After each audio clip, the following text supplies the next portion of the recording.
सरोवर भीतरे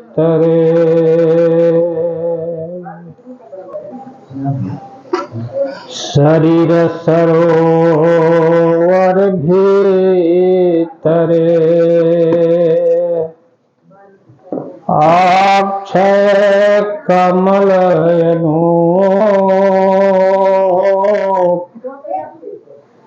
परम पुरुष पुरुषोत्तमो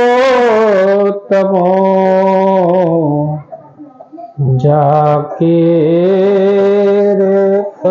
नरो जाके नरो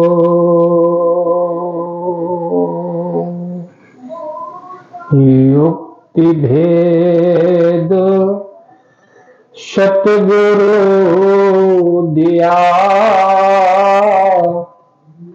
जीवन को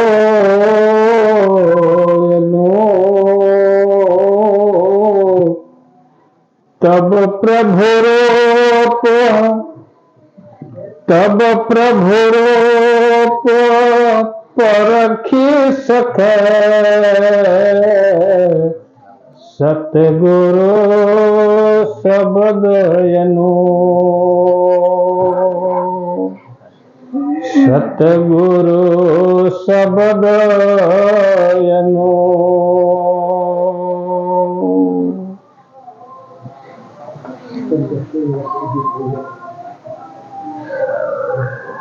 हम सभी अपने अपने जीवन को खुशहाल बनाने के लिए आनंद के सागर में पहुंचने के लिए सारे दुखों से निजात पाने के लिए जन्म और मृत्यु का पीड़ा सदैव के लिए समाप्त करने के लिए सत्य पुरुष को साक्षी मानकर चारों दिशा के चार बादशाह जो चार गुरु हैं इनके समक्ष चारों युगों में चार वेद प्राप्त हुआ है। चारों वेदों के सहित गगन में जितने तारे हैं नक्षत्र हैं उसी प्रकार सत्य पुरुष के अंग में विराजमान अनंत सद्गुरु के सेवक विदेह मुक्त सबों के समक्ष हम जीवन के लक्ष्य को जीवन के उद्देश्य को जानने के लिए प्राप्त करने के लिए सद्गुरु प्रभु से याचना कर रहे थे, भक्ति मांग रहे थे। और जब मनुष्य को भक्ति प्राप्त हो जाता है तब जीवन का लक्ष्य पूर्ण हो जाता है, संपूर्ण दुखों का अंत हो जाता है। और यह सद्गुरु भक्ति की एक विशेषता है कि आप सात्विक यज्ञ के प्रांगण में विराजमान हो, सत्य पुरुष के समक्ष विराजमान हो, चारों गुरुओं के समक्ष विराजमान हो, धरती से आकाश तक जीवन मुक्त और विदेह मुक्त सभी महान आत्माओं के साक्षी स्वरूप भजन स्तुति कर रहे हो। यह यज्ञ मुक्त प्रदायिनी है,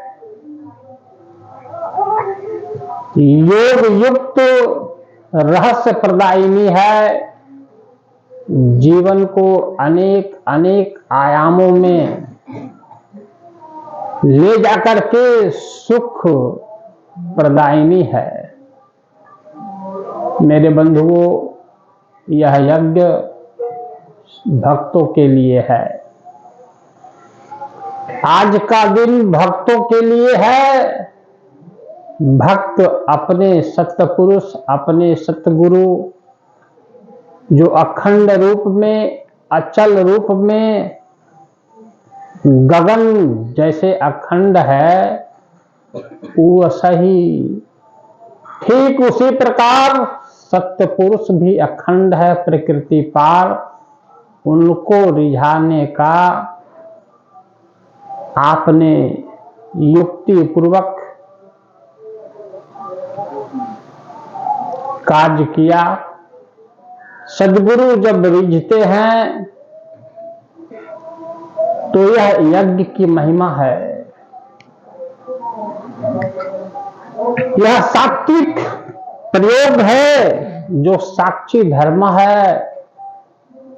यह क्या प्रदान करती है? जो भी जीव जिज्ञासु होते हैं, जो विश्वास के साथ यह यज्ञ करता है, गुरु के समक्ष गुरु ही गवाह बनते हैं, साक्षी बनते हैं। शिष्य के भक्ति की कर्म, उपासना, जिज्ञासा के साथ तो क्या फल मिलता है, आप सबों को जानना जरूरी है। मेरे भाई, गगन को आज रात में ही देखना। एक ही गगन है और गगन में अनेक तारे हैं जो सभी प्रकाशित हैं।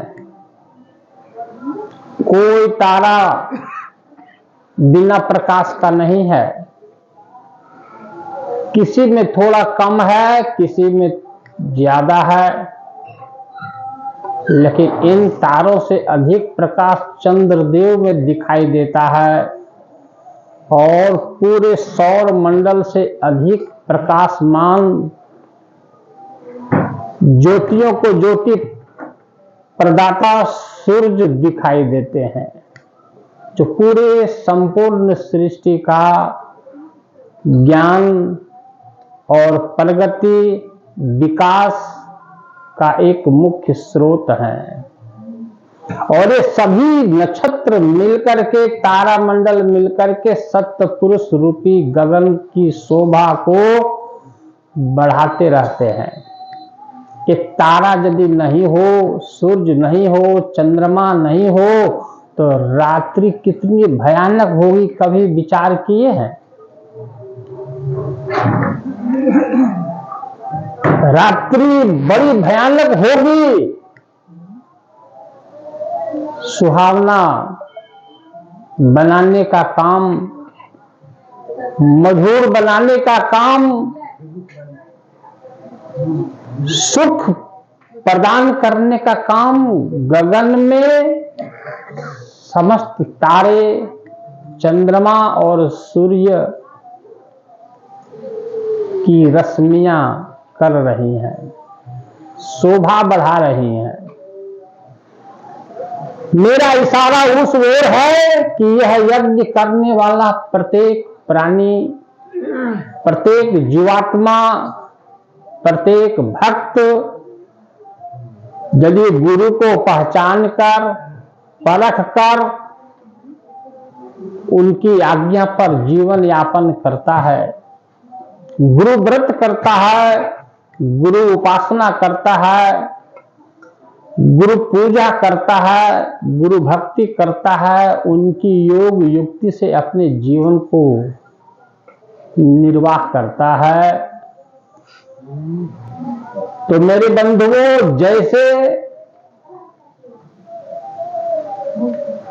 गगन अपने ही अस्तित्व में, अपने ही सौंदर्य में सुंदरता को बढ़ाने के लिए तारा को बिठा दिया, चंद्रमा को बिठा दिया, सूर्य को बिठा दिया और गगन के यंग में ये विराजमान हो गए, क्योंकि गगन ने इनको अपने अंग में, अपने अस्तित्व में स्थान दिया शोभा बढ़ाने के लिए। ठीक उसी तरह मेरे भाइयों, ये यज्ञ जो करता है, ये सभी जीव को सत्य पुरुष अपने ही अस्तित्व में शोभा बना करके स्थान देता है। विचार करो कि ये भक्ति की क्या महिमा है। शिव जी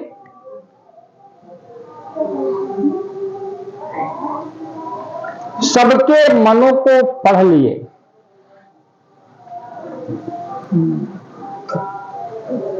किसके मन को पढ़ लिए? बहुत से सर्प थे, बहुत से बिच्छू थे, डंक मारने वाले जीव थे, जानवर थे, भूत थे, बैताल थे। ये सभी यही सोचते थे कि हमारे जीवन में कभी सुख आएगा कि नहीं। एक समय ऐसा आया कि शिव को दूल्हा बनने का अवसर मिला। सती के साथ विवाह करने का प्रकृति ने मौका दिया, तो शिव जी ने क्या कहा कि हमें दूल्हा कैसे बनाओगे आप लोग, दूल्हा कैसे बनाओगे? तो आज के समय में दूल्हा हम लोग कैसे बनाते हैं? मोर पहनाते हैं, हीरे की, सोने की अंगूठी पहनाते हैं, मोतियों के माला भी पहनाते हैं, सब नकली भी रहता है, लेकिन दूल्हे को सजाते हैं, नवीन नवीन अंग वस्त्रों से सुंदर बनाते हैं। शिव जी ने क्या किया? शिव जी ने कहा, जो सबसे लंबा सांप है उसी का जनेऊ बना दो। उसके बाद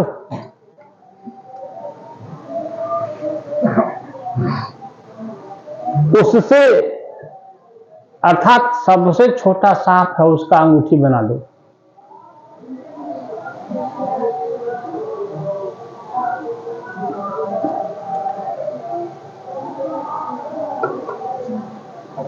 और कुंडल भी बना दो।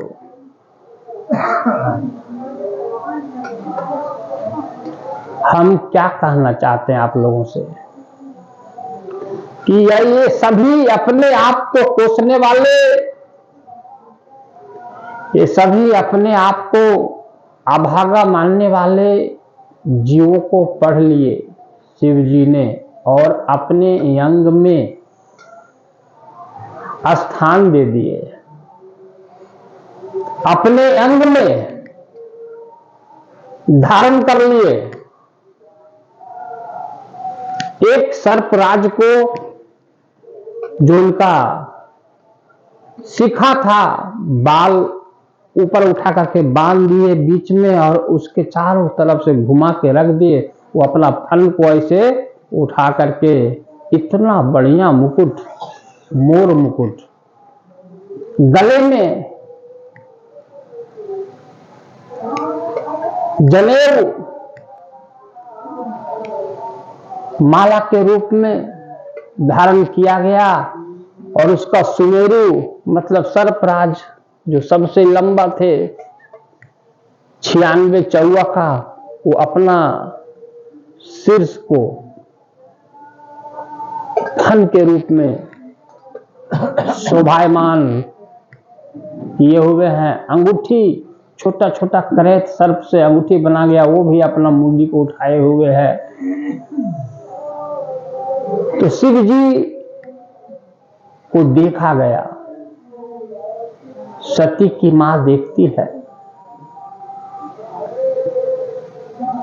कहती है आज तक मैं ऐसा दूल्हा नहीं देखा। यहाँ बहुत से भजन हैं, बहुत से गीत हैं, उधर हम नहीं जाना चाहते हैं। मतलब बिल्कुल हट के, इसको क्या कहूं,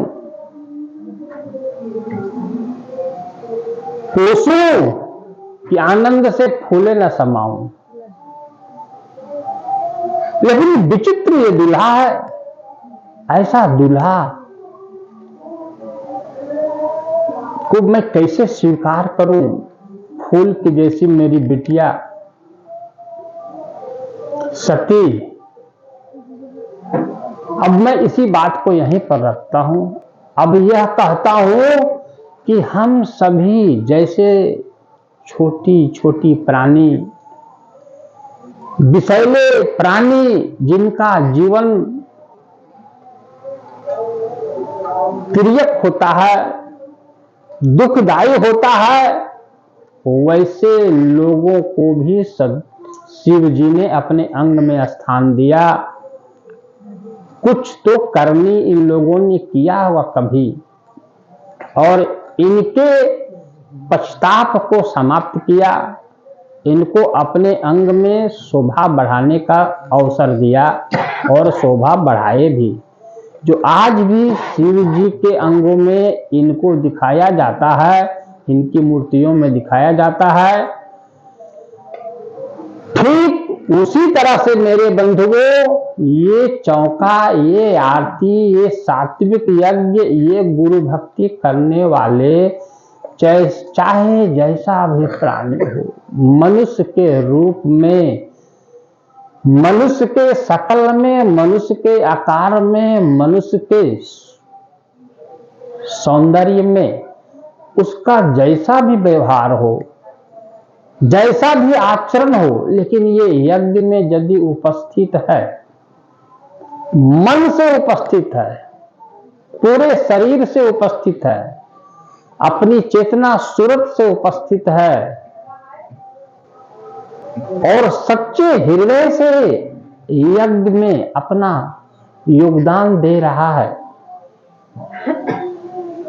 और थोड़ा गुरु पर विश्वास कर रहा है, गुरु को चिन्ह रहा है, चारों वेदों को पहचान रहा है, वेदों के साथ चारों गुरुओं को पहचान रहा है और गुरुओं के मुखिया सतपुरुष कबीर साहब को पहचान रहा है, तो ऐसे प्रत्येक इस प्रांगण में, यज्ञ सभा में, यज्ञ वेद पर बैठे हुए मनुष्य, चाहे जैसा भी हो, वह मनुष्य गगन में अपने ही अस्तित्व में सभी तारों को, नक्षत्रों को स्थान दिया है शोभा बढ़ाने के लिए।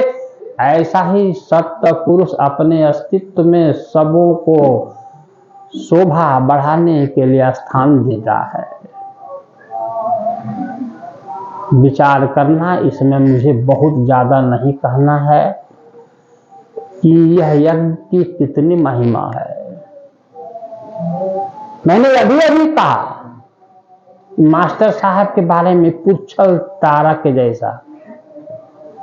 मतलब पुच्छल तारा सदैव आसमान में नहीं दिखता है, बाकी सारे तारे दिखते हैं।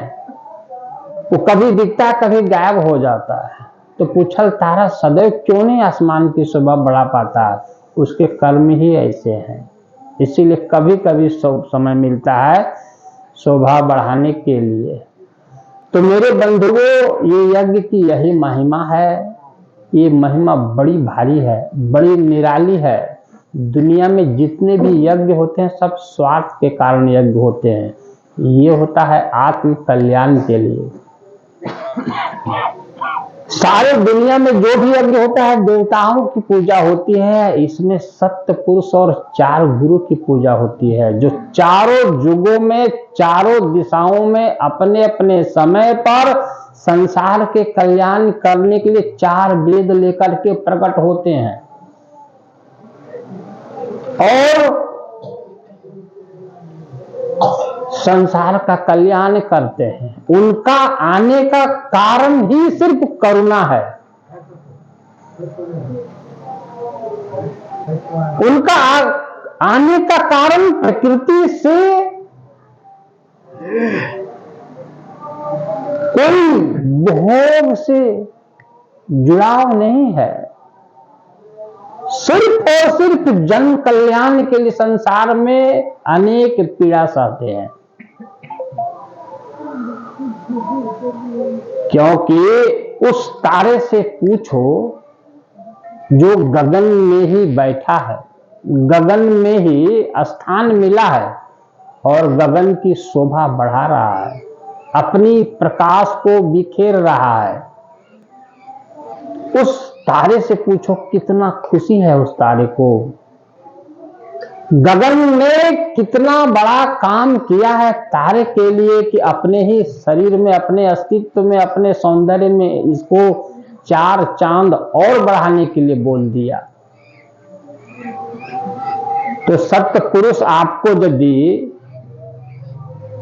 आपकी अस्तित्व को अंगूठी बना लें, गले की हार बना लें, कान का कुंडल बना लें, अपने पगड़ी के छोटे छोटे जो मणि होते हैं मणि के जैसा सजा लें, तो विचार करो कि आपका भाग्य कैसा होगा, वो समझिए आपका खुशी कैसा होगा। तो यह यज्ञ की जो महिमा है यह कथनीय है, यह वर्णनीय है और असीम है, अनंत है, अगोचर है। जो जितनी श्रद्धा के साथ करता है उतना वो प्रकाशित होता है सतपुरुष के अंग पर जाकर के। सभी तारों में एक समान प्रकाश नहीं दिखाई देता है। तो जिसने जैसा श्रद्धा के साथ, भक्ति के साथ, उपासना के साथ, लगन के साथ ये यज्ञ को करता है, कराता है, आनंद पूर्वक चारों गुरुओं की स्तुति, बंदगी, प्रार्थना, विनती सत्य पुरुष के संग में और सारे ब्रह्मांड में जो विदेह मुक्त हो चुके हैं उनकी स्तुति बंदगी करता है, वह अपने अस्तित्व को प्रभु के अस्तित्व में शोभा बन जाता है। ऐसा जीवन में भक्ति का प्रताप आपको प्राप्त होगा। इस यज्ञ को कभी भी आप हल्के में मत लेना। ऐसा यज्ञ सृष्टि में सिर्फ कबीर साहब सत्यलोक से इस मृत्यु लोक पर ला करके दिया है धर्मदास जी को, 4 गुरुओं को, चारों युगों में एक ही समान दिया है।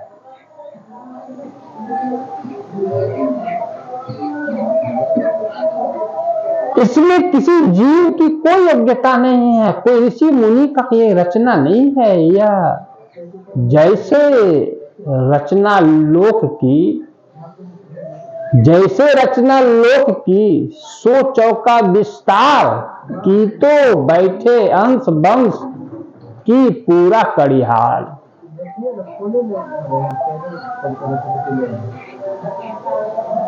तो मेरे बंधुओं, सत्य पुरुष के अंग में शोभा बनना है, सत्य पुरुष के अस्तित्व में पहुंचना है।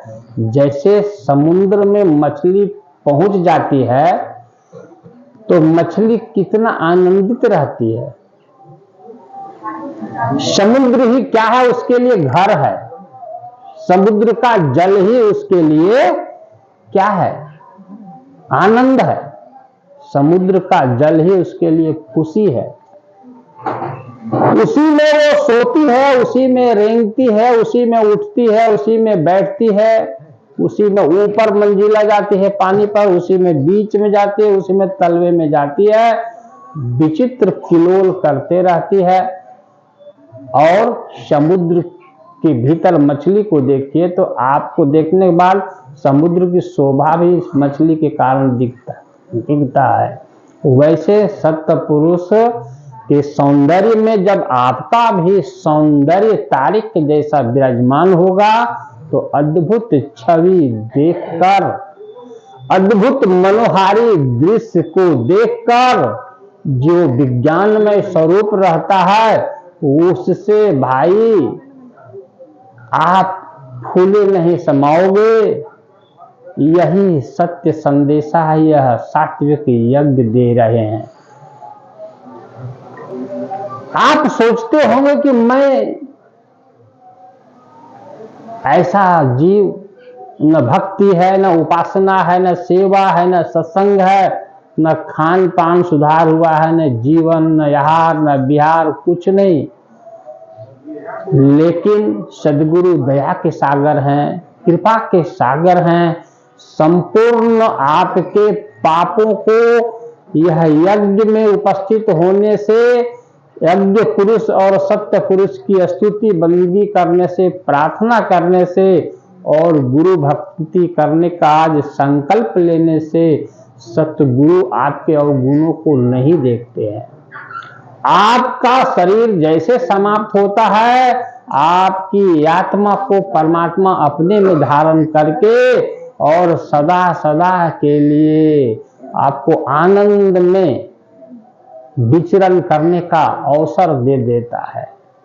परमात्मा समुद्र के जैसा अस्तित्व वाला है और जीव जो है से मछली के जैसा आनंद लेने लगता है उसी में प्रवेश करके।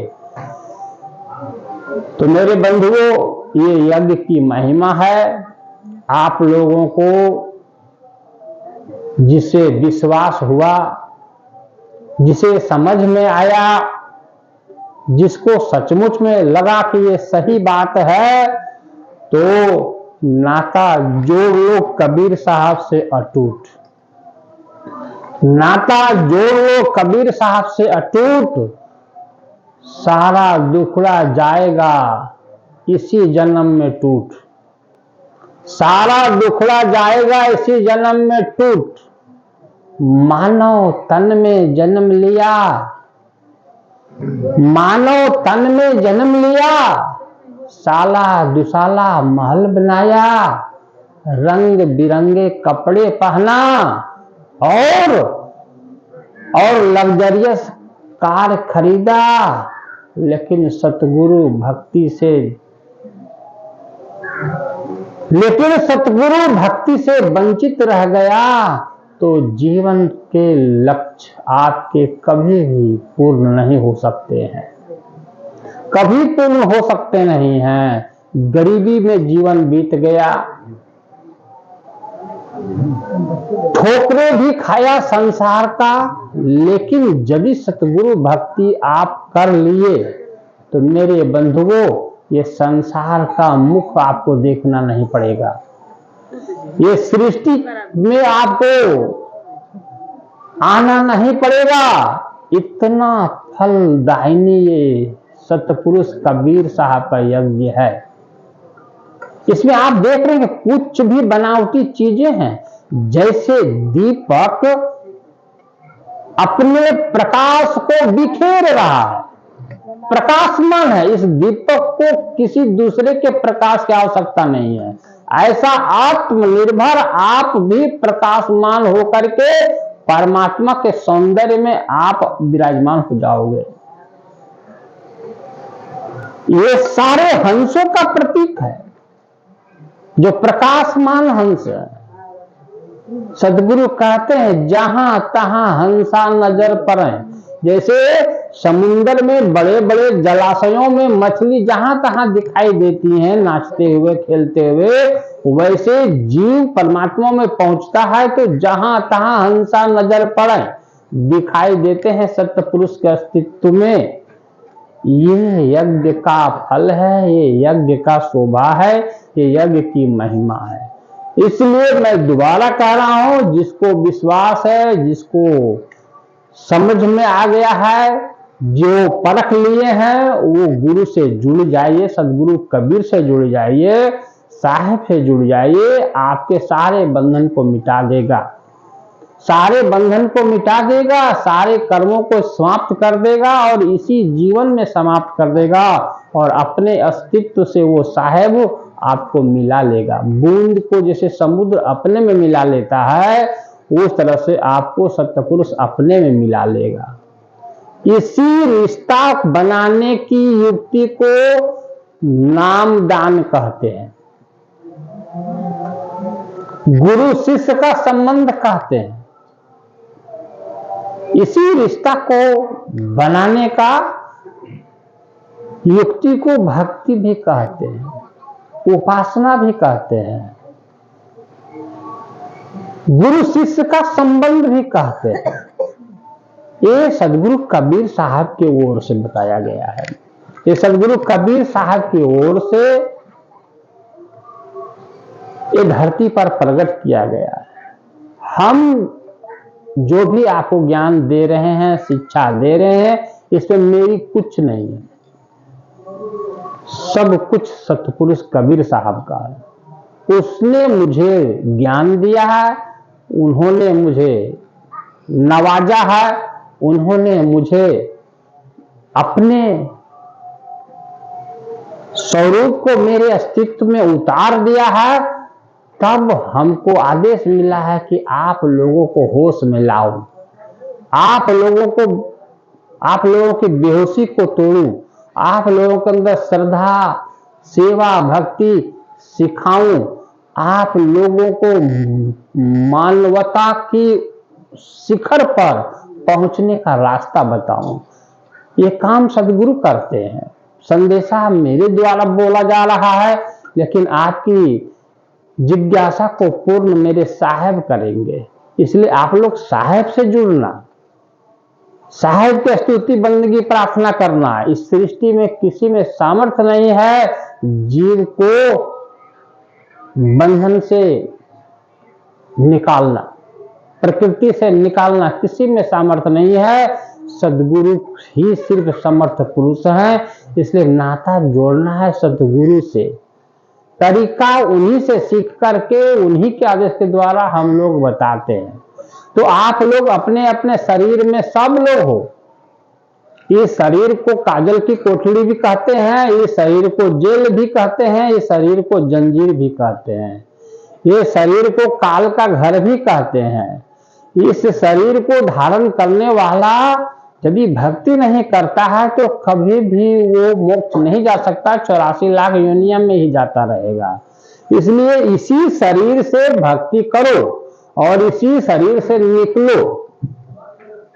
अब कैसे निकलोगे ये ज्ञान मनुष्य को नहीं रहता है। 9 द्वार है इस शरीर में, 9 द्वार से निकल जाओगे तो 9 ठो लोक में चले जाओगे। जो 84 लाख योनिया में जाने वाला ही सब शरीर है और लोक है मिलने वाला। लेकिन खास जगह है, शुद्ध स्थान है, शुद्ध रास्ता है, उधर से ही अमृत की प्राप्ति जीव को होता है। उसी मार्ग से जीते जी इस शरीर से, इस दुनिया से निकलकर और साहिब से जाके मिलना है, सतपुरुष से जाके मिलना है, अमृत तत्व से जाके मिलना है, उसमें समा जाना है। इसी तरीका को, इसी टेक्निक को, इसी युक्ति को सदगुरु बताते हैं। तो जो भी व्यक्ति यहाँ पर इस नाम दान से जुड़ना चाहते हैं, उनके लिए कहाँ व्यवस्था है? ऊपर जाना पड़ेगा। तो आप लोग वहीं ऊपर चलिए और 5 मिनट का युक्ति है। हालांकि सारा चीज मैं यहीं से बता दिया हूँ, लेकिन फिर भी जीव सीधे रूप से रख नहीं पाता है। थोड़ा इशारा मैं वहाँ करूँगा, उसके बाद यहाँ आकर के सत्य पुरुष की आरती वंदना स्तुति कीजिए। कोई संसारिक कामना सामने नहीं लाइए।